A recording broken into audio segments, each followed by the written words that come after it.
CPU, DPU, NPU, GPU, bunch of acronyms. Can you give us like sort of an idea what those actually mean? So obviously they're all processing units. That's the end part of that statement. But they all have various levels of either programmability or performance. So think of CPUs. We all have CPUs in all of our laptops and PCs.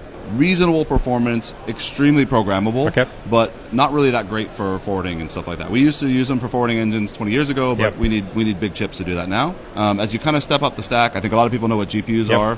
Gaming, crypto, or whatever you use them for today. And then obviously for all the AI work that we're doing for training big LLMs. NPUs are what we use for forwarding on routers and switches. An NPU is the same thing as an ASIC. It's a big chip that we build. The difference with an NPU is it's programmable. A lot of the ASICs that we built were fixed in terms of what they could do. NPUs have a programmable portion to where we can write code and make them do cool things over time. DPUs are kind of new. DPUs are actually what are used in smart NICs. And so it's kind of halfway between a CPU and an NPU. It's kind of programmable and it's kind of fast. And so we can use these to accelerate certain services that we need higher throughput and performance than a CPU, but we can't actually fit that level of programmability into an NPU. So we use them for smart NICs, and then we now use them for these smart switches that we built.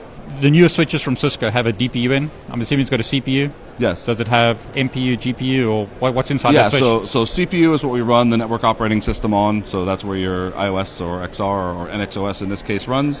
The NPU is where we do all the switch features and functions, so the forwarding capabilities of the device. And then the DPUs are this new aspect of a smart switch. The DPU is where we do service acceleration. So we run security technologies. We run something called Hypershield, where we can actually inspect and do things that we can't actually do in the NPU itself. But I can't do crypto with a GPU on a Cisco switch.